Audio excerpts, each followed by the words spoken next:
to them whom they've invited here to be with them today. And make no mistake, you're here because you are near and dear to both of them. And your presence here is not simply an observance. You're not just watching this, but it represents your active support today and yesterday and each day forward as they begin this new stage in their journey together. So on behalf of all the families, thank you for making the journey to be with us. At this time, I'd like to get us started with a few readings, and I'd invite Antonio Gonzalez, Mark's brother-in-law, to come forward for our first reading.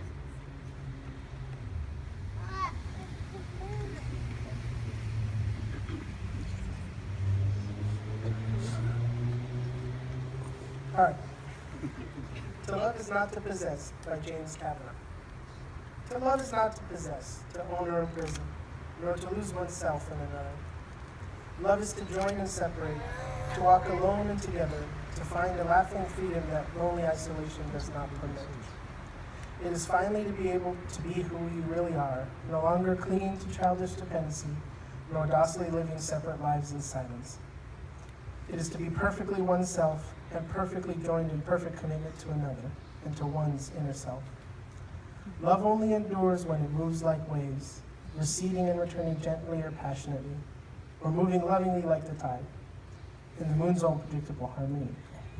Because finally, despite a child's scars or an adult's deepest wounds, they are openly free to be who they really are and always secretly were, in the very core of their being, where true and lasting love can abide.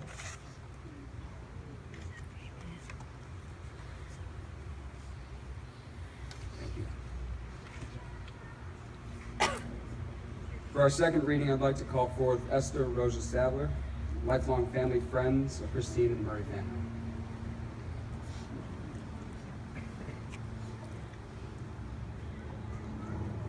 Blessing for a Marriage by James Dillon Freeman.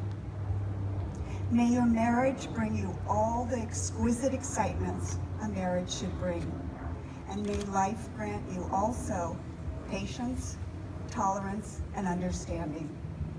May you always need one another, not so much to fill your emptiness as to help you to know your fullness. A mountain needs a valley to be complete. The valley does not make the mountain less, but more. And the valley is more a valley because it has a mountain towering over it. So let it be with you and you. May you need one another, but not out of weakness. May you want one another, but not out of lack. May you entice one another, but not compel one another. May you embrace one another, but not out-encircle one another. May you succeed in all the important ways with one another and not fail in the little graces. May you look for things to praise and often say, I love you. And take no notice of small faults. If you have quarrels that push you apart, may both of you hope to have the good sense enough to take the first step back.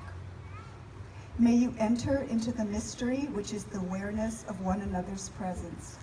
No more physical than spiritual, warm and near when you are side by side, warm and near when you are in separate rooms or at distant cities. May you have happiness, and may you find it making one another happy. May you have love, and may you find it loving one another.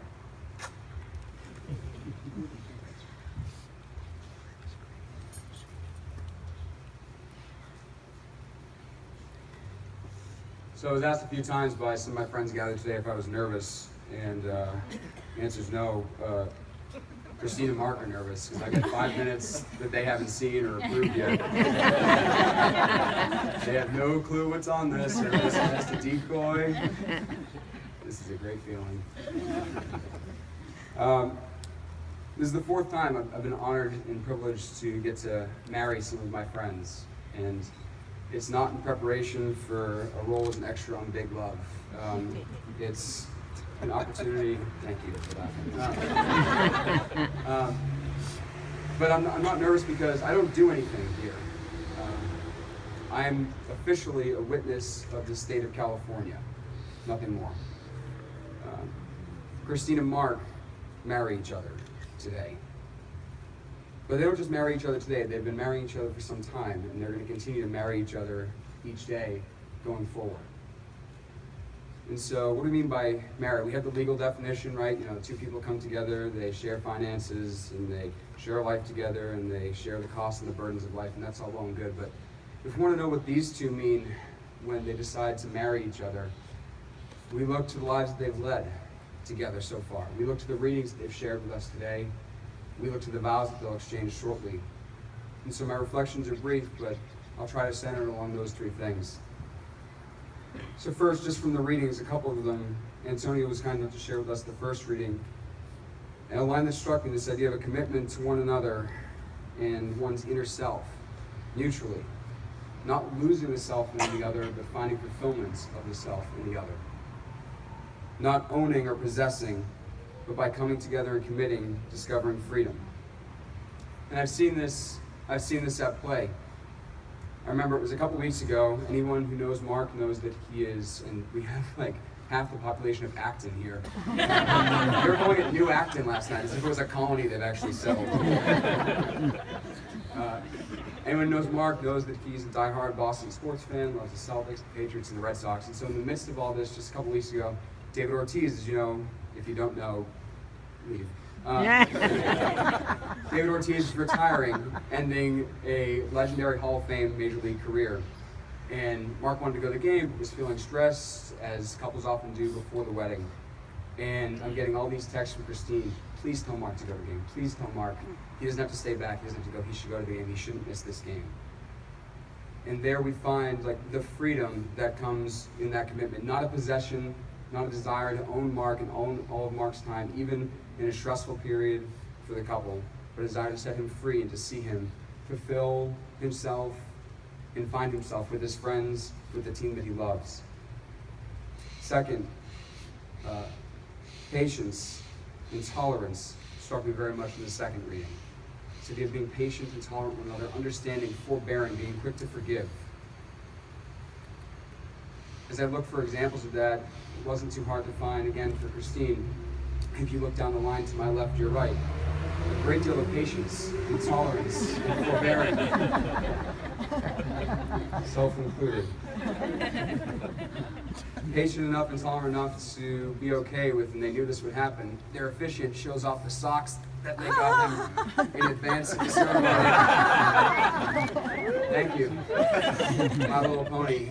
Complete with wings. I don't know how you found these in adult sizes or where you shop.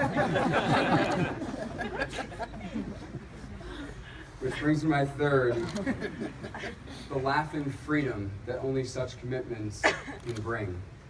Anyone who takes a glance at Mark or Christine's Facebook profile can see they're not afraid to look silly in a photograph, not afraid to look silly in front of one another, not afraid to make jokes and be humorous at one another's expense to make each other happy. And it's true. You can all thank, I should one more thank you to Mike Campbell for dissuading me from singing the lyrics to the song that made Christine fall in love with Mark. It's called Corgi Pickle Time. And lyrics are available afterwards if you'd like to. I'm happy to share it with you. So in short, Mark and Christine have already been living out the very things that they're stating that they aspire to today through these readings. And so, while it's custom, I suppose, for someone standing up here and for all of you to wish them well, wish them luck as they begin on a new journey, I'm going to skip that part. I don't need to wish you luck in a marriage as something new. You two have been marrying each other since the day you met. So I congratulate you.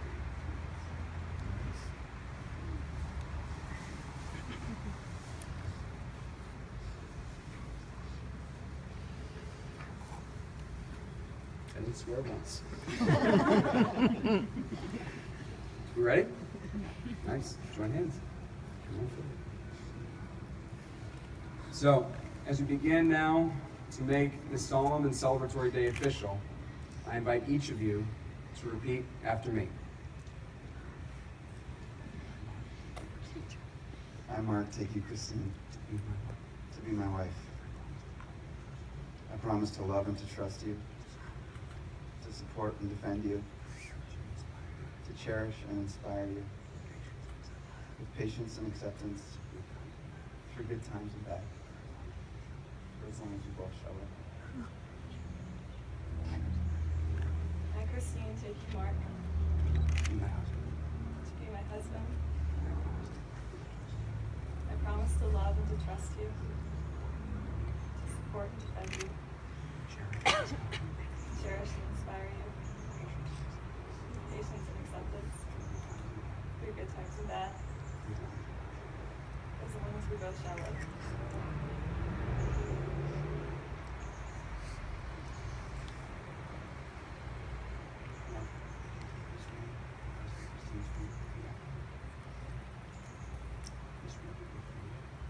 This ring I get for you.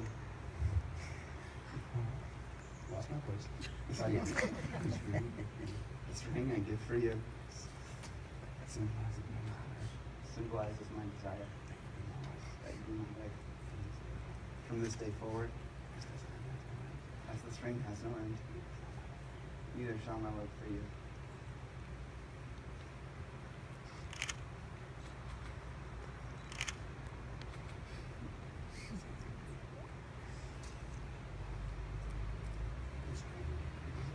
This ring I give for you symbolizes my desire that you be my husband. From this day forward, as this ring has no end, neither shall my love for you.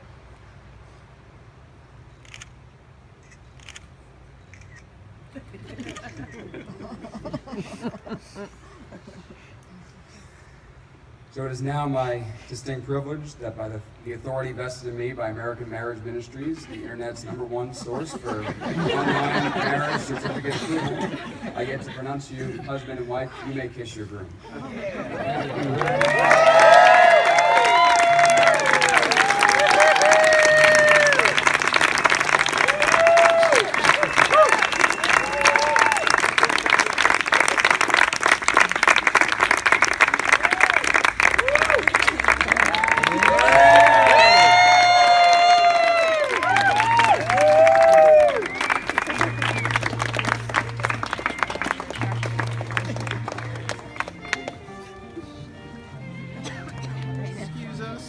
Certainly, sorry.